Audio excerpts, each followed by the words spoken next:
les gars, vous faites quoi là? Eh vas-y, dépêchez-vous là. Eh depuis tout à l'heure je suis là, mais comme à Disneyland quoi, c'est un truc de malade. Au fait, vous êtes sur Rift Techniques avec Tai, et aujourd'hui on est à côté de Bruxelles, et c'est notre pote David qui vient nous accueillir.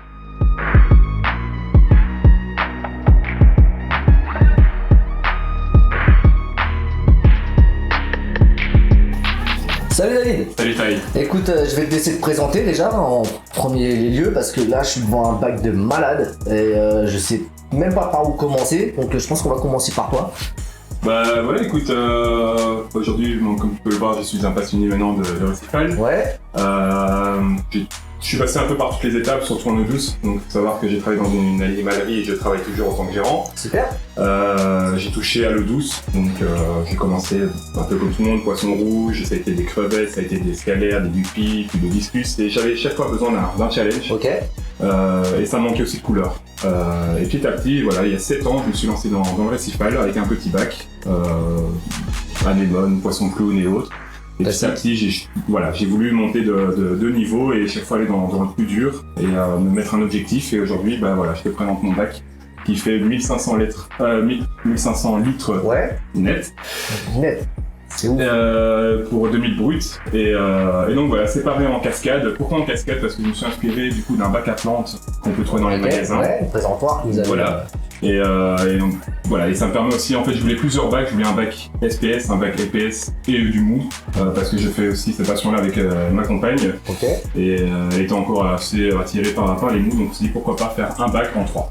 Génial. Voilà. Et donc j'ai une révélation une nuit, et je me suis lancé dans ce bac là, et aujourd'hui, bah voilà. C'est le genre de révélation, tu t'es réveillé à 1h du matin, t'es allé aux toilettes et tu fais.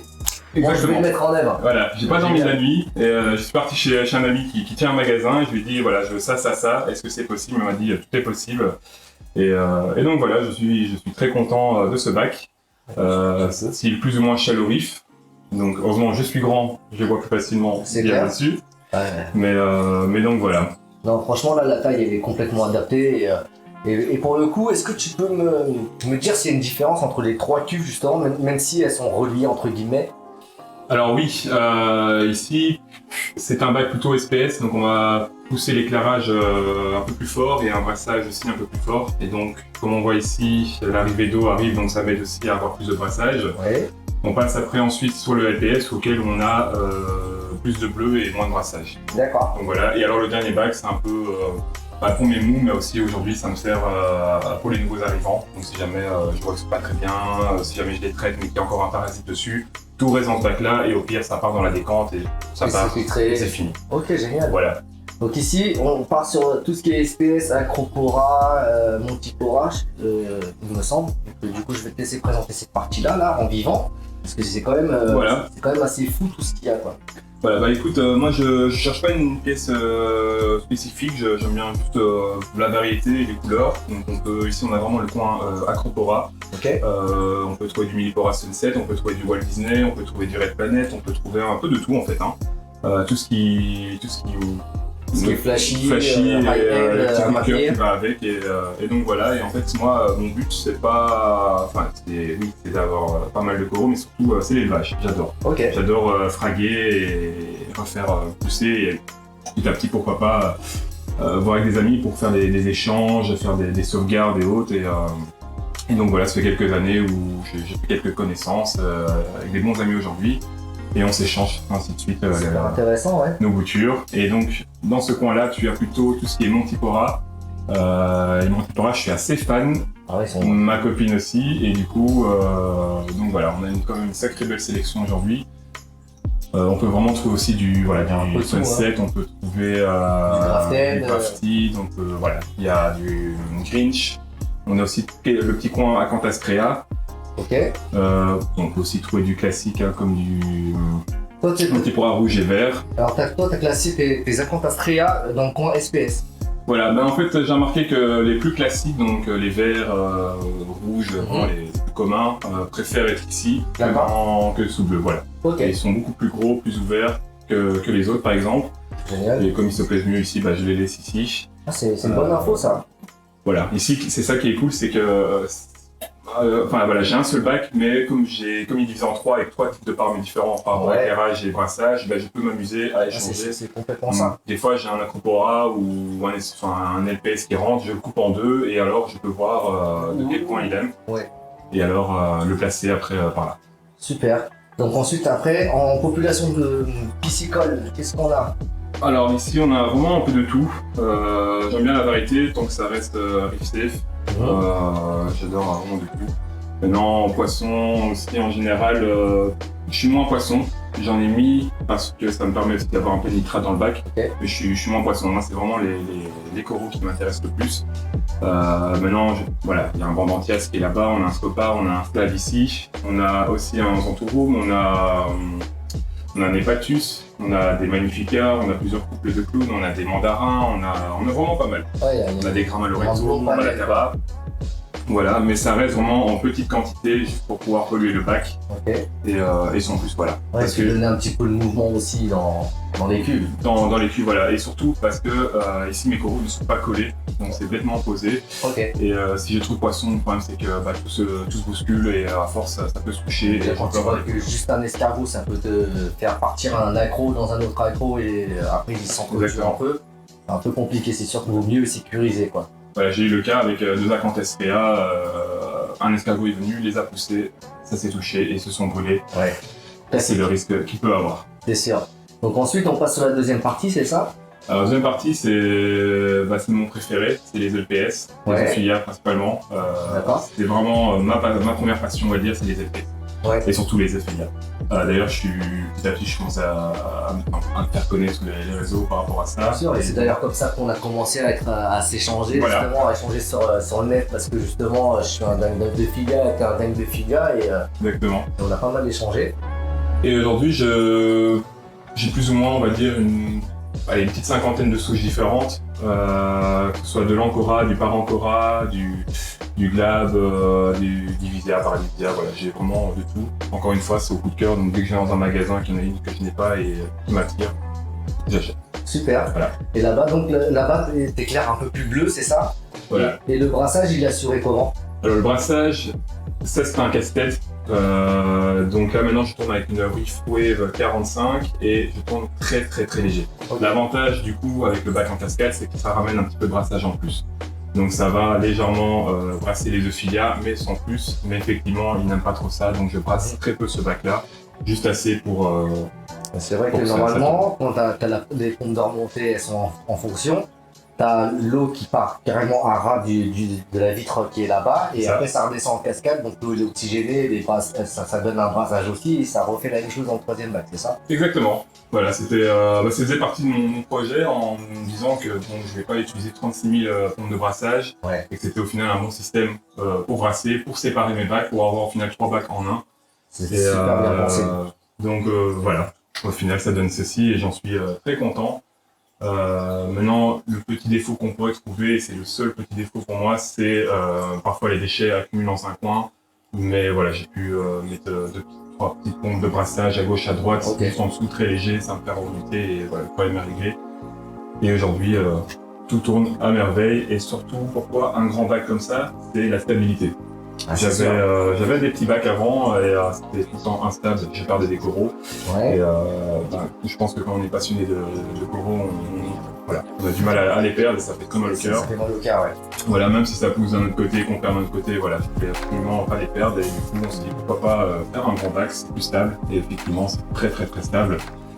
D'ailleurs, le bac est en fonction depuis 9 mois et je n'ai jamais fait de changement d'eau. Mortel. Jamais. C'est sous un protocole spécial? Alors non, je fais donc 2 tests API par mois. Je rajoute du boron, du strontium, de l'iode et après ça fonctionne avec un rack, donc un réacteur d'Astaco et c'est tout. Ok. Il est vraiment très léger. Et alors en brassage du coup, ici on a la remontée, est-ce qu'il y a une pompe dans celui-là? Alors ici on a une Toons 6155 et alors on a une petite Toons aussi de l'autre côté. D'accord. Le bac LPS, on a aussi une 6155 mais vraiment inclinée dans un coin et ça tourne au minimum. D'accord. C'est juste pour de la circulation. Voilà exactement, c'est surtout pour derrière la pierre parce qu'en fait j'ai créé Bah, comme c'est très ouvert, les poissons n'ont pas de cachette. D'accord. J'aime bien aussi voir mes poissons se sentir en sécurité. Donc effectivement, il y a chaque fois une colonne de pierre dans chaque bac pour qu'ils puissent se cacher. Ça ramène des sédiments, donc la pompe de brassage passe par derrière et ça ressort tout ça. Et on se tourne aussi donc avec une Reef Wave 45. Et dans le troisième bac, pareil, c'est le même système, donc Tools et Reef Wave 45. Ok, bien vu. Et en termes d'éclairage, qu'est-ce qu'on a? Écoute, au début, j'étais sur des lampes AM, des lampes classiques pour marins, mais c'était pas terrible. Donc, je parle de ça il y a quelques années. Ouais. Et un jour, j'ai vu un reportage sur les hydras et je me suis dit, pourquoi pas. Voilà. Et aujourd'hui, je suis à fond sur les hydras. À fond les hydras, c'est une des meilleures lampes sur le marché. Alors, je parle en connaissance en cause dans le sens où je tiens un magasin, donc je vois aussi un peu ce qui se fait. J'ai beaucoup d'amis, beaucoup de clients qui m'en parlent. Effectivement, ils vont souvent même ils vont ailleurs, pour pas citer les marques, et souvent on remet sur les hydras. D'accord. Maintenant, c'est mon choix, effectivement, mais les hydras pour moi c'est très bien et mes coraux se portent très bien. J'avais ici une rampe T5 avant. Ok. Pourquoi je l'ai arrêté et j'ai mis des hydras nouveaux? Parce que c'était très bon pour la pousse, mais pas terrible pour les couleurs. Ok. Je trouve que ça sortait pas assez et effectivement depuis que je suis repassé avec les hydras, les couleurs explosent. Ok, et les T5 c'était des tubes blancs ou des tubes bleus? Non, j'avais un tube blanc, le reste c'était bleu rose. D'accord. Ok. Voilà. Intéressant à savoir. Et là-bas j'ai vu que tu avais un Ricordia Rainbow là dans le bac du milieu. Ouais, donc magnifique hein. Magnifique, voilà, c'est une acquisition que j'ai faite il y a 1 an. Très dur à trouver, j'en avais jamais vu, je savais même pas que ça existait honnêtement. J'ai envoyé sur photo, je pensais que c'était avec des pics de haute et aujourd'hui voilà. Là je l'ai acheté il y a 1 an et il m'a fait 2-3 têtes. C'est vraiment une superbe pièce. Ok, donc il n'avait que 2-3 têtes en 1 an. Voilà. D'accord, ce que tu peux essayer de faire c'est par exemple mettre la pierre où il y a Ricordia dessus là. Tu la places à l'opposé d'une pompe de brassage. Le brassage va taper dans le carreau, il va revenir sur la pierre et va stresser le Ricordia et il va vouloir bouger pour être un peu plus à l'abri du courant. Et en bougeant, il va laisser des bouts de pied. Et les bouts de pied vont devenir des petits pieds et ça va te refaire des têtes. Ok, écoute, je vais mettre ça en œuvre dès aujourd'hui. Alors, est-ce que tu peux me dire un peu quelle est ta maintenance? Est-ce que déjà, quelle marque de sel tu utilises? Alors moi en fait, j'ai pas une préférence exacte. J'ai commencé avec du Red Sea classique, on est parti sur le Pro. J'ai testé du Aquaforest, j'ai testé pas mal de sels différents, honnêtement, en fonction de... Tu varies du coup. Voilà, je varie. On m'a toujours dit, j'ai toujours entendu le pour et le contre, mélanger, pas mélanger, honnêtement, voilà. Maintenant c'est par rapport aussi à mes paramètres, en général j'essaie d'être très stable, donc si maintenant je vois que j'ai une petite hausse, je vais mettre du sel haut, et inversement, du sel riche. Mais maintenant effectivement j'utilise essentiellement du récit en classique. Ok. Est-ce que tu peux me faire un topo sur tes paramètres en moyenne, en général, ce que tu essaies de maintenir? Ce que j'essaie de viser, donc on est sur un pH de 8,5. Le pH, je tourne aujourd'hui autour des 8,30 jour et nuit. Donc, mes lampes du refuge s'allument pendant la nuit pour éviter une baisse de pH. En densité, je suis à 1026. NO3, j'essaie de rester à 5. Alors ça, c'est bien par rapport au bac, mais en fait, je suis très bas dans les nitrates. Donc je dois même rajouter du nitrate plus, pardon. Il y en a tellement qui répètent ça. Voilà, donc exactement. Donc chaque fois, je rajoute du nitrate plus et j'essaie vraiment de rester à 5. En phosphate, j'ai une petite montée, mais maintenant, je stagne autour de 0,06. Calcium, je suis autour de 420, 430 et magnésium, je suis autour de 1320. Ok, ouais, donc tout est adapté, quoi. Le cache il est adapté aux nutriments, l'éclairage aussi, visiblement. Et donc, alors, on récapitule, t'éclaires en hydra. Il y a des pompes Toons et du Red Sea, comment ça s'appelle les... Donc les Reef Wave 45. Ok. Ensuite, ça part sur la descente là-bas et qu'est-ce qu'on a en dessous là? Ça part sur la descente, après, donc ça passe par de la watt. J'utilise pas de chaussettes. Ouais, les micro-bags. Micro-bags, voilà, j'utilise pas de micro-bags. Après, ça passe par l'écumeur. Alors, il y en a 2, mais il y en a un qui fonctionne de temps en temps quand j'ai tendance à charger un peu le bac en nourriture. Ouais. Mais c'est vrai que j'utilise. C'est quoi les écumeurs qui en bas? Alors, j'ai un Bubble King 250 double cône. Génial. Avec la télécommande en plus. Et alors, j'ai un Neos 300. Neos 300, ah ouais, voilà. Ça bombarde en bas. Ça bombarde en bas. Maintenant, le Bubble King, aujourd'hui, j'arrive à gérer juste avec lui. Ça c'est pour 1500 litres net et je suis à 1500 litres net. Le Neos, on peut monter un peu plus haut, mais voilà, il est peut-être un peu trop puissant, donc j'utilise vraiment au cas où. Après, ça passe par un fluide, un réacteur fluidisé pour le phosphate. Génial. Parce que j'aime bien bombarder de nourriture mes coraux. Donc, au cas où, je surveille ça tous les jours. Et voilà, donc ça tourne en permanence. Et après, j'ai un refuge. Keto. Donc Keto, ouais, qui pousse très bien chez moi. Ok, et après, le volume, ça représenterait quoi? Le volume, on va partir sur du 50 litres. Mais c'est très dense. Voilà, c'est ça. Mais elle est très compacte. Et j'ai tendance à mettre aussi du mydis vivant, des copepods vivants dedans pour alimenter. Et aujourd'hui, je suis voilà. Parce qu'avec 4 mandarins, une dizaine de labres et c'est vrai que ça peut aller très vite à décimer toute la population de micro, méliophones, tout ça. Il faut savoir que j'ai lancé le bac il y a 9 mois et il y a 9 mois en même temps il y avait déjà tous les mangeurs de microphones.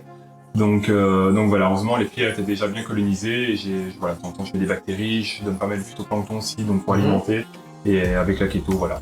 Aujourd'hui j'ai aucune perte, mes mandarins sont bien gros. Donc quand tu lances avec du vivant dans le refuge, tu nourris au phyto et ça remonte dans la cuve principale. Ça remonte dans la cuve principale. Pour nourrir les poissons et les coraux. Exactement. Voilà. Donc c'est une maintenance très simple, mais c'est tout ce que je voulais, c'était une maintenance très simple. Je voulais pas me compliquer avec des machines, avec des chics et des tchacs, voilà. C'était très simple. Un rack, test ATI pour rajouter les suppléments, pas de changement d'eau. J'ai un aquatronica aussi qui m'aide voilà, pour la densité, le pH et autres, et ça me permet, si jamais je pars un week-end, de voir mon bac en direct s'il y a un souci ou pas. Et sinon voilà, ça reste très simple. Ok. Et en termes d'évaporation, t'es à combien là, de litres à peu près, tu sais ici, par semaine, je suis entre 200 et 300 litres. Par semaine? C'est énorme. Ah ouais, c'est énorme. Alors, pourquoi? Parce que j'ai mon extracteur qui tire quand même pas mal. Mais comme c'est une maison style en bois, je dois éviter d'avoir de l'humidité. Ce qui est le gros problème d'une maison en bois. Donc l'extracteur prend le relais, mais il a tendance à tirer un peu trop. Voilà. Donc j'ai une réserve d'eau de 200 litres et j'ai une réserve d'eau de 400 litres. Séparer les bacs. Donc, au cas où. Au cas où, pour faire un changement d'eau rapide. Voilà, je suis prêt, mais en général je ne change pas d'eau, donc 300 litres par semaine en été comme en hiver. Parce que là, ici on essaie de maintenir à 24 degrés. 24 degrés, et il y a un chauffage de 300 watts pour tout le bac. Ok, donc 24 degrés pour toi c'est le juste milieu pour maintenir et de l'Indo et de l'Australien. Voilà, au début j'étais un peu plus haut et voilà, les LPS c'était pas top, les acroporas, j'en avais certains qui tiraient un peu la gueule et aujourd'hui effectivement j'ai quand même pas mal, je suis quelqu'un qui recherche quand même pas mal d'infos sur internet, même ça fait 7 ans que je fais du Westphal. Je trouve qu'on apprend tous les jours et voilà, je vois de plus en plus de personnes qui mettent leur température à 24 et je vois nettement une différence par rapport aux euphilia, ils sont beaucoup plus gonflés. Les SPS aujourd'hui sont tous top, voilà, les polypes sortent nickel et tout le monde a l'air de se plaire, donc tant mieux. Et en même temps, ça consomme moins d'énergie. Donc c'est important, surtout sur un volume comme ça. Aussi grand. Ouais, c'est super, ouais. C'est vrai que moi, j'ai mis ma marge de sécurité à 24. Je maintiens à 23,5.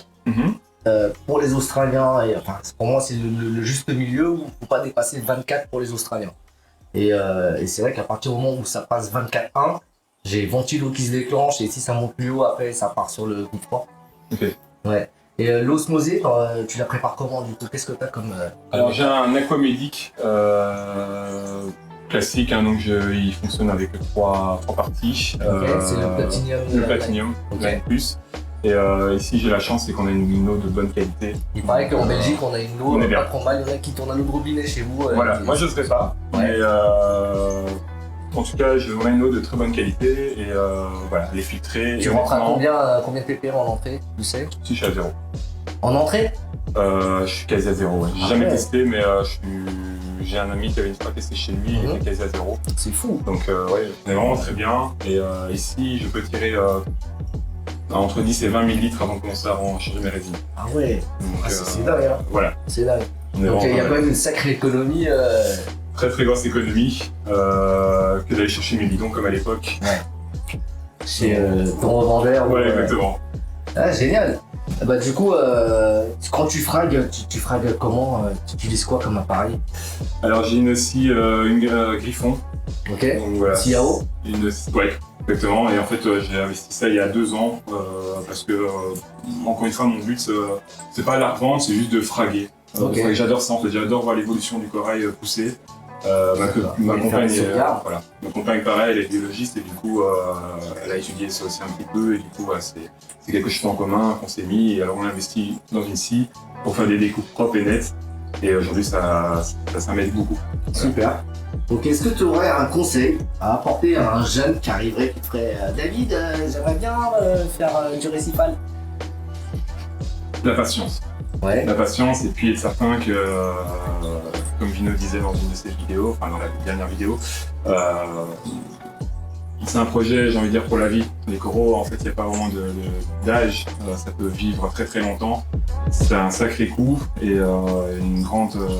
il faut beaucoup de temps aussi, donc beaucoup de patience. Beaucoup de patience et être certain que si on se lance dedans, on va aller jusqu'au bout et pas lâcher ça dans 2 mois, 3 mois ou dans 1 an parce que ça reste des animaux vivants, c'est très fragile et bon, ça aussi c'est en voie d'extinction donc voilà. C'est un très très bon conseil, je trouve, très très avisé, et, plein de sagesse. C'est top. Ouais. Et quelqu'un de plus expérimenté, tu lui dirais quoi? Quelqu'un de plus expérimenté, bah oui, pourquoi pas.